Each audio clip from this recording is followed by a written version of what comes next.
Today we're going to be flying the OUI VTOLs. OUI stands for outrageous, unbelievable, incredible. And OUI is the French for yes, the sport aerobatic VTOL. What's unique about this is that it's a canard tilt wing VTOL. It's a tricopter, and it has continuous transition. We're using the KK2 flight control board and Open Aero VTOL software, and that allows us to do continuous transitions. So we don't fly in the hover mode and the cruise mode alone. We can fly anywhere in between, and that's the reason for the logo here with the vectors pointing in all directions. The way we control transition on the transmitter is that we have a slider in the back. So we're doing the 4 normal controls with the stick, and then the slider actually brings the wing down continuously. So we can set the wing at any angle we want, and we can fly the airplane as a unique airplane at that configuration. And the transitions between the hover condition, which is here at 0% transition, is smooth all the way up to 100% transition, which is airplane mode. So that's the idea. The commercial VTOLs available today typically have hover mode and cruise mode, and you flip a switch, and the companies say that makes it easy for you, but actually you're missing the fun part in between. That's when you're anywhere in between and you can fly the airplane through maneuvers using your finger to move the slider. I'll just show how the controls work. When we're in hover, the wings are straight up, the motors are straight up. We have yaw control through the rudder, which works the elevons on the wings. The roll and pitch control are differential throttle on the motors, on the wings and the nose.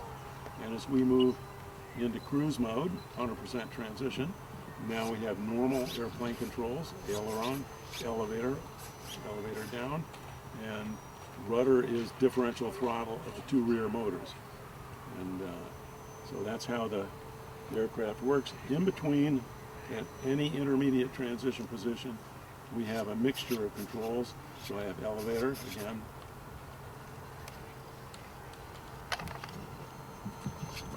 and rudder. Rudder now mixes in a little bit of the elevons and aileron controls. So those are the normal controls in mid-transition. Now, I said it's a sport aerobatic aircraft, so that means it can do aerobatic maneuvers.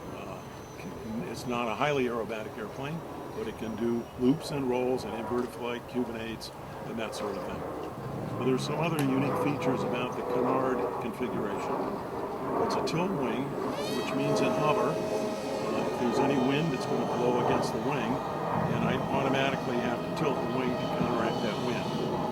But it means in controlling the aircraft in hover, I just tilt the wing to translate slowly forward or translate rapidly forward. And the minute I stop a wing angle, it will come to its stable speed. If I quickly go back into hover, the vertical wings act like an air brake and it'll come to a complete stop very quickly. That makes it actually easier to fly in hover than a quadcopter. So with the stabilization that I have, which is auto level, on the KK and the Open Aero VTOL, I get very good handling qualities in hover. In airplane mode, the same thing. I actually have minimal stabilization in forward flight. I don't use auto level. I simply use rate feedback on the controls. Well, the other unique part about this is that I can do what I call stationary transitions. So if I'm in hover, the attitude of the fuselage is level. Actually, I can fly in airplane mode, pull up into a hover, and fly as if it's a tail sitter. And in this configuration, I can do torque rolls. I can flip into horizontal flight by doing a 3/4 loop. I can push over into conventional flight. Or if I put the nose down and change the wing angle, see if I can do it by holding this up, which is not easy. So I would be in a stationary transition at this point. Anytime propellers and the wings and the motors are pointed straight up, it's in a stable hover. So if I go to this position, I can hold it in a hover. That's the normal hover. So as I do the stationary transition, the airplane just holds that position if you're skillful. And unfortunately, I'm not that skillful. So I can be in this position, I can flip to hover, and it'll go back into a hover. Or if I'm in this position in a hover, and I push over with the elevator, it'll just go into normal flight. I can turn it on 80 degrees, pull up elevator, and go into inverted flight. So, all right, so let's wrap it up. What? I have one more thing to say. Come on over. So I mentioned that I'm using Open Aero VTOL, and of course, I'm a friend of R.D. Sinclair's, and as I call him R.D., and he's sort of the Mr. VTOL around here. So he's given a lot of help and suggestions on how to make OUI VTOL work, so I'd just like to acknowledge that. So now you know the basics of the airplane, and I'm going to go out and fly it. So come with me and let's take a look.